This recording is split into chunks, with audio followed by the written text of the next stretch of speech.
sekarang jangan salah paham mengenai 4 sunat. Ada sunnatullah, yaitu hukum dasar penciptaan Allah, termasuk gravitasi dan seterusnya, ya, hukum air, hukum cairan, hukum logam. Mbak Fatin membaca Al-Hadid. Al-Hadid itu qot'i dari Allah, tapi begitu besi dijadikan keris itu dhon, gitu ya. Jadi haknya adalah, qot'inya adalah besi, tapi emban dan kerisnya, emban akiknya ini dhon, gitu ya. Nah, jadi teman sekalian, sunnatullah satu. Ini tidak ada hubungannya dengan hukum. Pokoknya mau tidak mau harus, bahwa kamu menjadi kamu itu sunnatullah. Bahwa kamu lahir di Indonesia itu sunnatullah. Udah. Bahwa rambutmu tidak keriting itu sunnatullah. Udah. Kamu tidak punya pilihan. Tidak usah milih. Apa sebabnya bayi nangis? Itu mungkin karena dia gelo kok tidak boleh milih. Begitu lahir seret, lihat bapaknya, wah, lah kok itu bapakku kan, gitu kan. Mungkin itu ya. Kalau tidak percaya tanya sendiri sama setiap bayi yang lahir. Ya, itu tidak ada pilihan. Nah, kedua sunnatur rasul, sunnah rasul. Sunnah rasul itu bagian dari sirah sebenarnya kalau menurut saya. Bagian dari sirah rasul. Sunnah rasul itu kalau saya menerjemahkan budayanya rasul, perilaku sehari-harinya rasul, baik sebagai nabi maupun sebagai manusia. Kalau mau didetail, baik sebagai bapak, sebagai laki-laki, sebagai makhluk, dan sebagai apapun yang lain, itu namanya budayanya nabi. Nah, terus yang ketiga ada sunnah dalam fikih, wajib, sunnah, mubah, makruh, halal. Sunnah dalam fikih itu artinya sesuatu yang kalau dikerjakan dapat pahala, kalau tidak dikerjakan tidak dosa. Nah, sunnah yang ketiga ini kadang-kadang diranjukan dengan sunnah yang kedua. Sunnah Rasul itu dianggap berpahala ya kalau kita lakukan, kan gitu.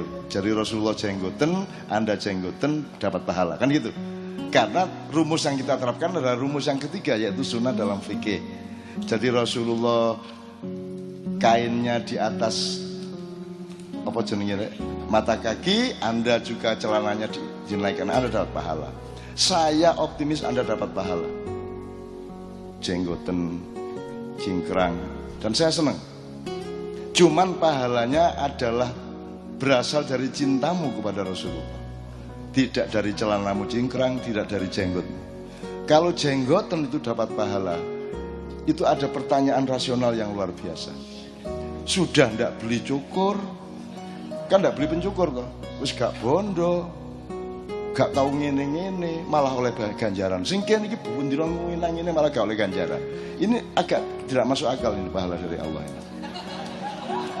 Yang tidak rapi dibiarkan gondrong malah dapat pahala, kan itu kan. Ini kalau dilihat dari akal, dari rasional. Tapi kalau dilihat dari bahwa Anda mencintai Allah, ya dapat pahala menurut saya.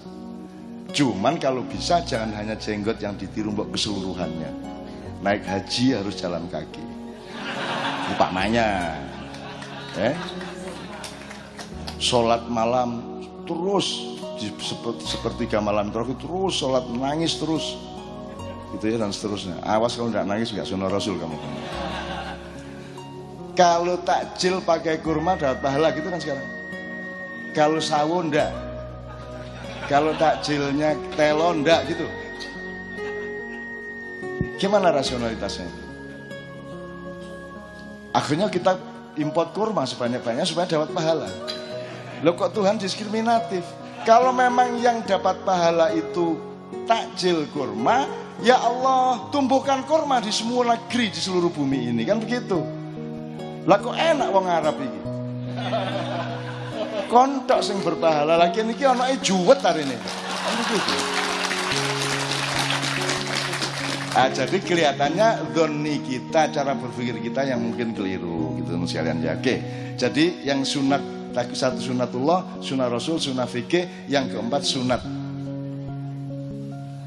Sunat khitan ya. Sudah ngerti semua Mas ya? Nah, ini sunah Rasul enggak ini? Ma'iyah ini. Sekarang kan ada penyewaan untuk latihan memanah. Karena Rasulullah punya tradisi melatih mana. Jadi memanah itu dapat pahala, kan gitu. Nah tolong teman-teman berpikir ulang bahwa ada 4 macam sunnah ya. Yang dapat pahala itu adalah konteks yang ketiga. Yang sunnah Rasul, yang sunnatullah itu Anda tidak ada pilihan. Anda harus taat, kalau Anda taat Anda hancur. Seorang arsitek, seorang teknolog, seorang ilmuwan tidak bisa mengingkari sunnatullah. Yang itu mau bikin bangunan, bikin jembatan, bikin pesawat, bikin apa, semua itu harus taat kepada sunnatullah, tidak ada pilihan. Kalau sunnah Rasul, Anda pikirkan kembali yang mana sunnah Rasul yang wajib. Misalnya Rasulullah sholat luar biasa tiap hari wajib, ditambah sunnah kan gitu, tambah sholat sunat. Jadi ada sunnatul Rasul yang wajib, ada sunnatul Rasul yang antum ma'lamu bi umurudin yakum, yang engkau yang lebih tahu urusanmu. Jadi ada yang diserahkan kepada umat. Karena Rasulullah keliru ketika dia mengatakan bahwa oh tidak ngerti, saya tak pikir kurma itu berbuah sendiri tanpa dikawinkan. Ketika petani-petani kurma gagal panen, protes sama Rasulullah. Rasulullah katanya dulu nggak boleh dikawinkan, akan kawin sendiri. Sekarang kita gagal panen ya Rasulullah. Rasulullah menjawab, waduh, itu antum a'lamu bi umuri dunya. Kamu yang lebih tahu urusan kurma.